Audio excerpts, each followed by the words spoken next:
한국 갤럽에서 1,700명을 대상으로 조사를 했습니다. 당신이 가보고 싶은 외국의 도시는 어디입니까? 라는 질문을 해서 설문조사를 했는데 첫 번째가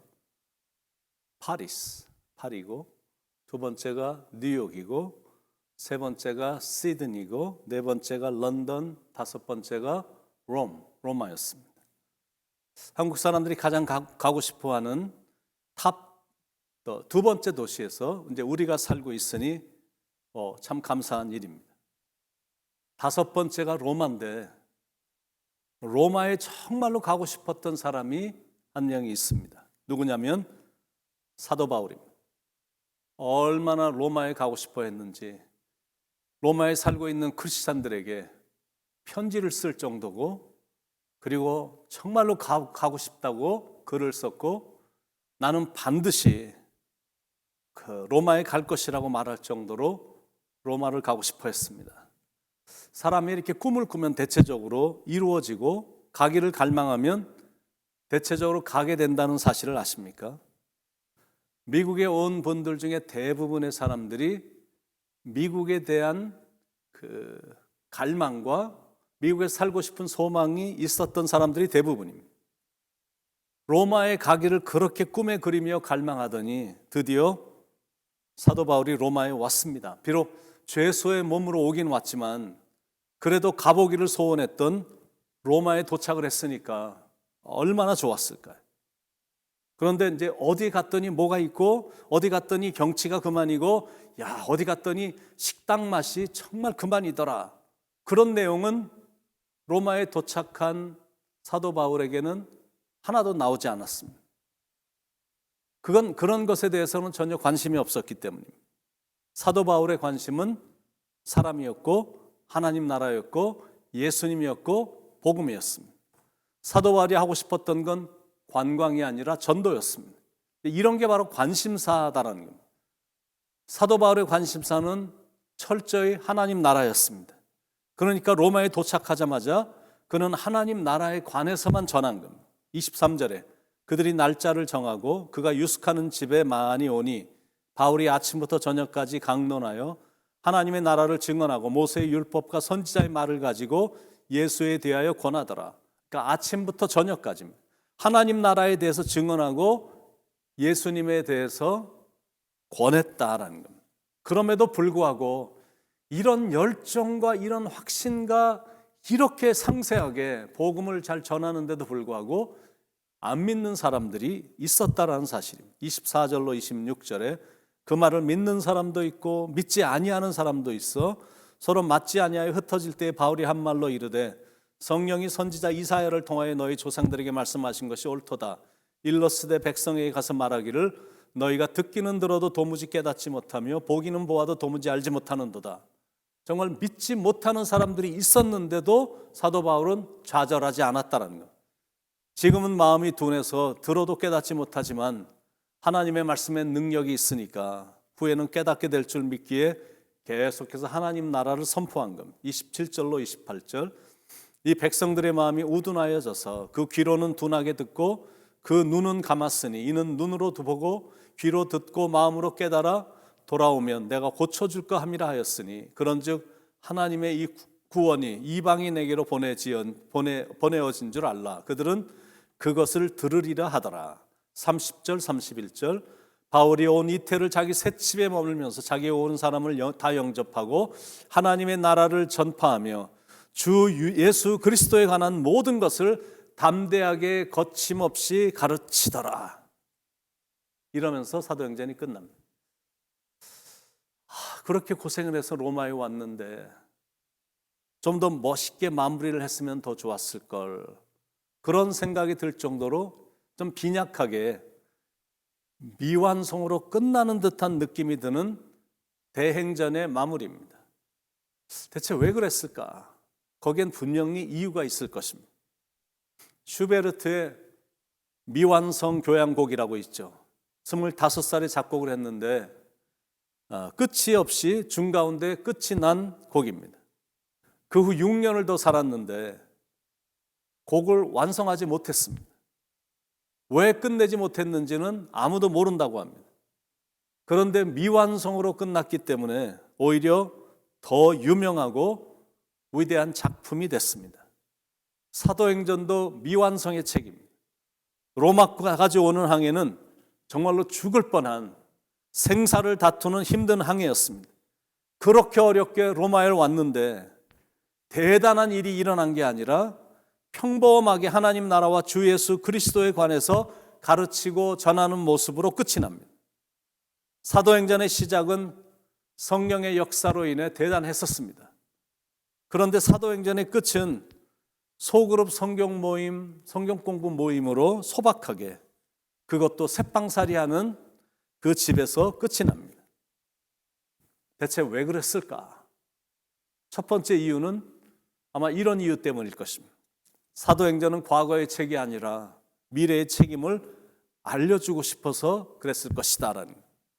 사도행전은 그렇게 끝은 났지만 아직 완전히 끝나지 않았음을 말해주는 겁니다. 그건 사도 바울만의 역사가 아니고 사도들만의 역사가 아닌 이제 우리들이 앞으로 써내려가야 될 역사임을 우리에게 지금 말해주고 있는 겁니다. 하나님의 일은 끝없이 계속되어야 된다. 그걸 알려주고 싶었던 겁니다. 두 번째 이유는 사도행전은 바울에 대한 책이 아니라 예수님에 관한 책임을 알려주고 싶어서 그랬을 것이다. 이런 생각을 갖는 겁니다. 사도행전은 사도 바울의 위대함을 알려주는 책이 아닙니다. 사도행전은 여전히 예수님의 위대함을 알려주는 책입니다. 그가 전한 하나님의 나라도 예수님이 이미 하셨던 것을 자기가 전한 것뿐이거든요. 그러므로 바울이 위대한 게 아니라 예수님만 위대하신 겁니다. 그걸 알려주고 싶었던 겁니다. 30절 31절 다시 한번 바울이 온 이태를 자기 셋집에 머물면서 자기에게 오는 사람을 다 영접하고 하나님의 나라를 전파하며 주 예수 그리스도에 관한 모든 것을 담대하게 거침없이 가르치더라. 자기에 관한 말은 아무것도 없습니다. 오직 하나님의 나라를 전파하며 주 예수 그리스도에 관한 모든 것을 담대하게 거침없이 가르쳤다라는 거죠. 똑같습니다. 우리도 오직 예수만 전하는 겁니다. 세 번째 이유, 사도행전은 바울의 능력을 말하는 책이 아니라 하나님의 말씀의 능력과 성령의 능력에 대해서 말씀하는 책임을 알려주고 싶어서 그랬다라는 생각입니다. 살았고 운동력이 있는 하나님의 말씀이기 때문에 아무리 감옥에 가두고 고문을 가해도 바울은 그 말씀을 전했던 겁니다. 악한 세력들의 무수한 공격에도 하나님의 말씀은 무력화되지 않았고 신기하게 전파가 됐습니다. 그러니까 하나님의 말씀은 어느 누구도 방해는 할 수 있지만 그거는 철저히 봉쇄하거나 통제하거나 막을 수는 없다는 거예요. 풍랑도 사내들인 공회원들도 로마 제국의 권세로도 그 힘을 막지 못했거든요. 그만큼 하나님의 말씀은 파워가 있음을 여실히 증명해 줍니다. 그러므로 어떤 특정한 사람만 말씀을 전하는 게 아닙니다. 말씀이란 어떤 방법을 통해서라도 어떤 사람을 통해서라도 여전히 전파가 되는 겁니다. 바울이 위대해서가 아닙니다. 하나님의 말씀이 위대해서 사람들이 찾아온 거거든요. 바울만 위대했다면 그가 죽고 나면 사람들은 다 떠났어야 됩니다. 그런데 바울은 죽었어도 하나님의 말씀은 여전히 능력 있게 전파가 됐습니다. 무슨 말이냐면 사도 바울은 그냥 그 시대에 하나님께 쓰임 받은 겁니다.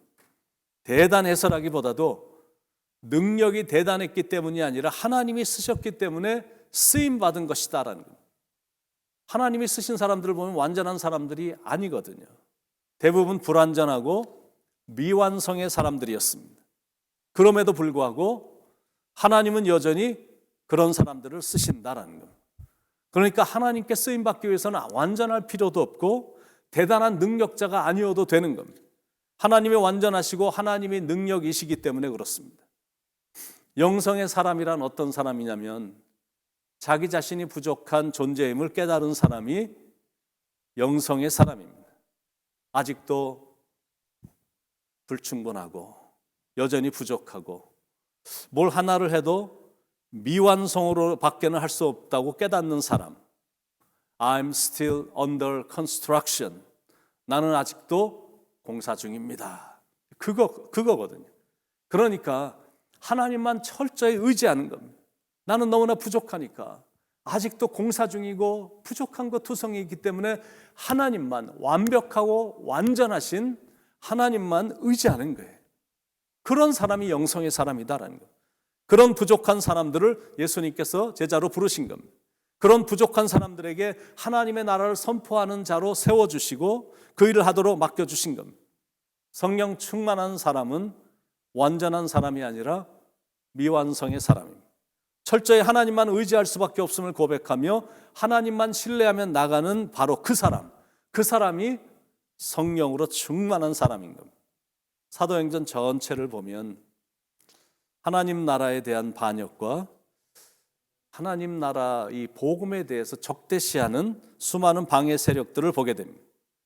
그런데 하나님의 능력이 그럴 때마다 더 능력 있게 나타난 겁니다. 우리도 하나님의 일을 할 때 그런 일을 경험할 수가 있는 겁니다. 그러나 하나님만 신뢰하고 나가면 극복할 수 있고 무찌를 수 있고 승리할 수가 있습니다. 그래서 우리는 오직 하나님 나라, 오직 예수, 그것만 마음에 두고 나가는 겁니다. 그럴 때 사도행전 29장을 우리가 쓸 수 있는 겁니다. 히스토리 메이커, 새로운 행전을 써내려 나가는 복음의 투사들이 바로 저와 여러분이 될 수 있기를 능력의 예수님의 이름으로 간절히 축원을 드립니다. 기도하겠습니다. 사랑하는 하나님, 사도행전 28장 다 끝났지만 그러나 우리는 여전히 사도행전 29장을 써내려가는 역사를 새롭게 써내려가는 그런 사람이 되기를 갈망하고 있사오니 하나님께서 능력을 주셔서 우리의 부족함에도 불구하고 하나님 나라에 대해서 말을 해주고 오직 예수 그리스도만이 길이고 진리고 생명인 것을 선포하며 나가는, 그래서 이 시대 사도행전 29장을 써내려가는 히스토리 메이커, 역사를 새롭게 써내려가는 복음의 투사들, 능력의 하나님의 사람들이 될 수 있기를 기도하고 기대하며 기다립니다. 주님, 부족하지만 들어서 주시고 하나님 나라에 참 깊은 밑거름이 되는 사람으로 사용해 주시옵소서. 시간 말씀해 주시는 하나님께 감사를 드리며 사랑이 많으신 예수님의 이름으로 간절히 기도드립니다. 아멘.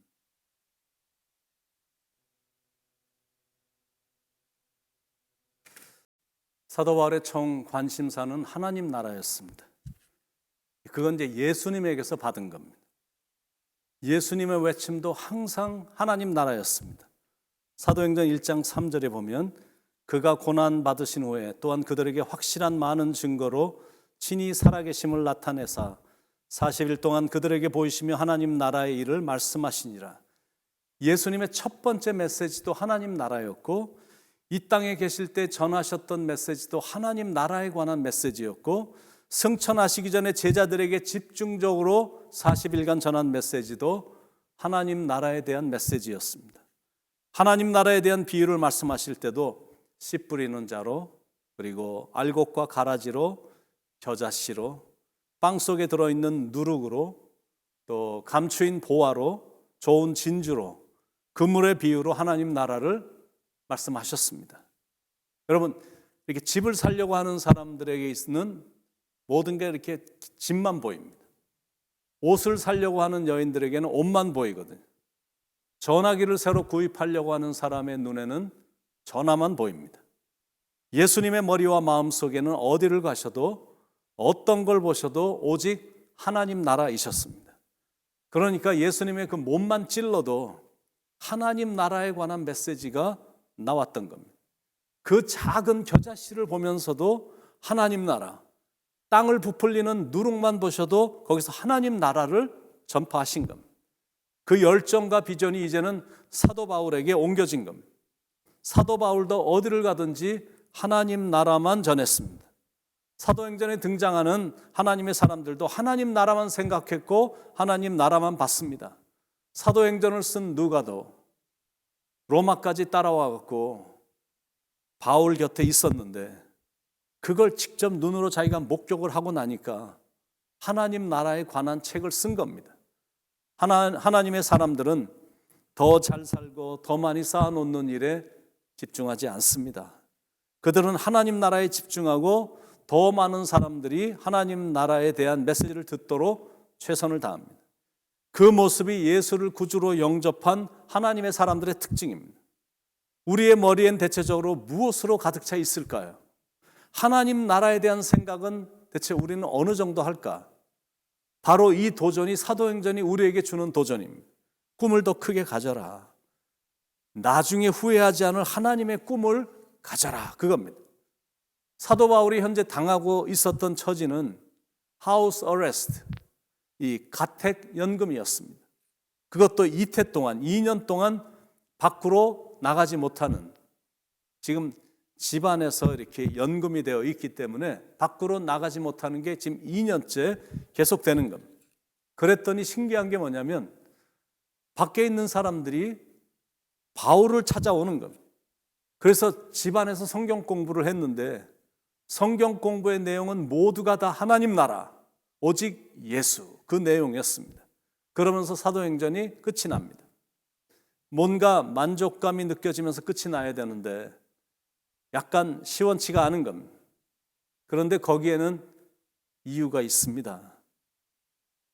몇 년 전에 미국 극장가에 아주 센세이션을 일으킨, 선풍을 일으킨 영화가 있는데 전 출연진이 다 All Asians, 미국 사람들을 대상으로 하는, 관중들을 대상으로 하는 영화인데 출연하는 사람들은 전부가 다 아시안들이었습니다.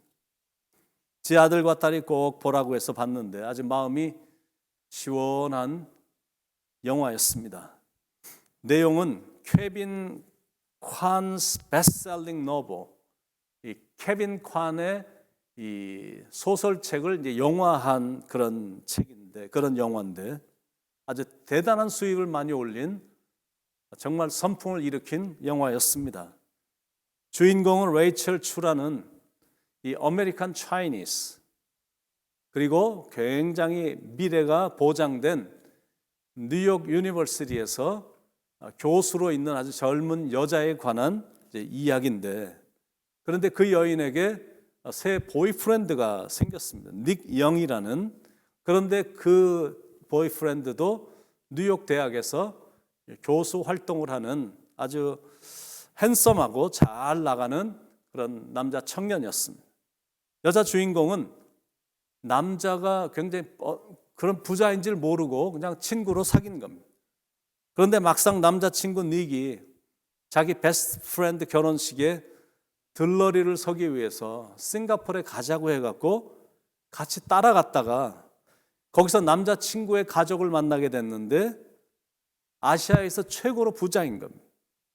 어느 정도 부자냐면 맨 영화의 첫 장면이 어떻게 시작이 되냐면 이 남자친구가 어렸을 때 1995년에 엄마와 런던에 있는 호텔에 들어갔는데 이 동양 사람이라는 것 때문에 호텔 매니저하고 또 프론트 데스크에서 일하는 사람이 예약이 안 됐다고 하면서 거짓말을 하면서 방을 안 주니까 엄마가 잠깐 자리를 저쪽으로 가서 그 아빠에게 전화를 한 겁니다. 잠시 후 남편이 남편의 친구인 그 호텔 주인에게 전화를 했는데 금방 주인이 달려오더니 매니저와 프론트 데스크에서 일하는 사람에게 오늘 이 호텔이 조금 전에 이 사람에게 팔렸다고 하면서 이제 영화가 시작이 되는 겁니다. 여자 주인공은 남자친구가 그렇게 부자인 줄 몰랐습니다. 근데 막상 결혼식 들러리를 서기 위해서 싱가포르를 가서 만나보니까 정말 놀랄 정도로, 상상할 수 없을 정도로 뭐 아시아에서 최고 부자니까 뭐 굉장히 부자였던 겁니다.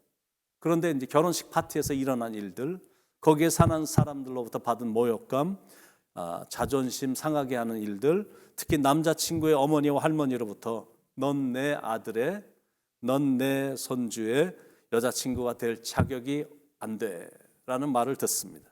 너 같은 애는 우리 가정의 수준에 맞질 않아 라는 굴욕적인 말을 듣게 되고, 또 남자친구에게는 할머니와 어머니가 그런 여자는 우리 가문에 들여놓을 수 없다라는 엄포를 놓게 되는 겁니다. 그래서 이제 모든 걸 포기하고 뉴욕으로 돌아오려고 하는데 남자친구가 비행기 안으로 달려 들어와서 어머니에게 허락을 받았다고 하면서 어머니가 차고 있던 큰 반지를 전달해 주면서 프로포즈를 해서 싱가포르에 더 머무르게 되는데, 온 가족이 이 레이첼을 며느리로 인정하면서 약혼식을 성대하게 거행하면서 영화가 아주 해피 엔딩으로 끝이 납니다. 그러니까 뭘 하나 이렇게 보더라도, 책을 하나 읽더라도, 어떤 사건이나 어떤 이런 일들을 보더라도 좀 이쯤 돼야 마음이 시원합니다. 모든 게 다 그래요. 영화도, 드라마도, 책도, 모든 게 좀 그렇게 끝이 나야 시원한데, 악당이 좀 비참하게 죽든지, 헤어졌던 사람을 다시 만나게 돼서 행복하게 새로운 삶을 시작하게 된다든지, 모든 걸 다 잃었었는데 다시 다 찾게 되었다든지, 그런 영화처럼 뭔가 가슴에 찡한 감동을 줘야 되는데, 사도행전은 사도 바울이 집에 찾아온 사람들에게 하나님의 나라와 예수 그리스도를 가르치는 장면으로 그냥 끝이 납니다. 이게 대체 무슨 의미를 갖고 있는 걸까? 사도 바울에게 가르침을 받은 사람들은 어떻게 변화가 됐을까? 그것에 대한 답도 없습니다. 그런데 우리는 다 알고 있거든요. 그들도 나가서 하나님 나라에 대해 열정적으로 전했음을 충분히 감지할 수가 있는 겁니다. 그들도 분명히 성경 공부를 인도했을 거고, 다른 사람들을 제자 삼았을 거고, 다른 나라에 가서 복음을 전했을 거고, 그렇게 전한 복음이 저와 여러분에게까지 온 거거든요. 그러니까 하나님 나라에 대해서 복음을 전한다는 게 그렇게 중요한 겁니다. 새땅에서 전해진 하나님 나라에 대한 복음이었는데 이게 열방까지 전해지게 됐으니 대단한 겁니다. 우리가 종종 쓰는 말이 골방에서 열방을 움직이는 기도라는 말인데, 바울은 새방에서 열방을 움직이는 복음 전파를 하고 있는 겁니다. 이게 바로 복음의 파워다라는 거예요. 하나님의 나라를 전파하며 주 예수 그리스도에 관한 모든 것을 담대하게 거침없이 가르치더라. 여기에 중요한 단어 하나가 나오는데, 거침없이라는 단어입니다. 가슴이 찡한 마무리는 아니지만 여전히 거침없이 마지막 순간까지 복음을 전하는 사도 바울의 모습은 감동이 됩니다. 그러다가 감옥에서 최후의 서신인 디모데후서를 기록한 바울은 공개적으로 참수형을 당하면서 이 땅에서의 삶을 다 마무리합니다. 그러나 그 누구도, 그 어떤 것도, 참수형마저도 바울의 거침없는 복음 전파만큼은 막지 못했습니다. 그게 아름답고 실은 그러게 진짜 감동인 거예요. 비록 해피엔딩은 아니어도 가슴에 여운이 오래오래 남아 있습니다. 이제 우리가 그 일을 감당하는 겁니다. 그 일을 감당하기 위해서 가야 할 곳이 땅끝이 먼저가 아니라 내가 있는 내 그 자리가 먼저입니다. 내 삶의 현장에서 내가 자주 만나는 그 사람들에게 복음을 전하는 겁니다.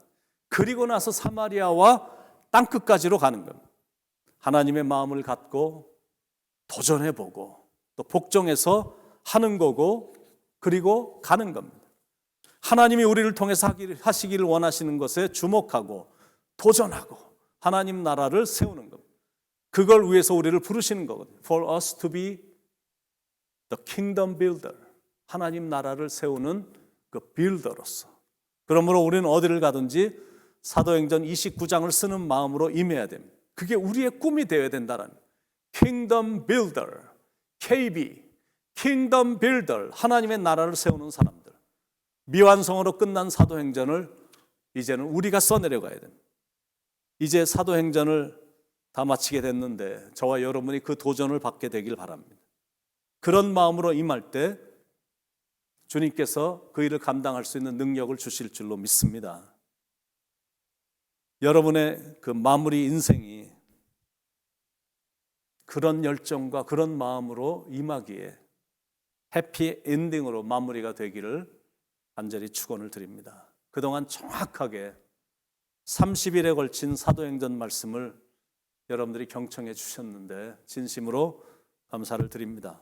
앞으로도 계속 함께 하나님 나라와 예수 그리스도의 복음을 위해 저도 그렇고 여러분도 힘있게 달려갈 수 있기를 간절히 축원을 드립니다. 기도하겠습니다. 사랑하는 하나님, 30일에 걸친 사도행전을 은혜롭게 잘 마치게 해주시니 감사합니다. 위대하신 하나님을 우리가 섬기게 되고 그 사람을 다 바꿔놓는 능력의 말씀을 시간 저희들로 하여금 듣게 하시니 감사합니다. 그러나 듣는 것으로 만족하는 게 아니라 이제 움직이는 킹덤 빌더, 하나님의 나라를 세우는 사람들이 돼서 하나님이 기회를 주실 때마다 복음을 전하고 사람들을 변화시키고 사람들의 생명을 살리는 그 일에 최선을 다하는 열정의 비전 메이커, 열정의 스토리 메이커, 열정의 복음 전하는 사람들이 다 될 수 있도록 하나님께서 능력도 부어주시고 잘 감당할 수 있도록 하나님께서 이끌어 주시옵소서. 잘 마치게 해주신 하나님께 모든 영광을 올려드리며 사랑이 많으신 예수님의 이름으로 간절히 기도드립니다. 아멘.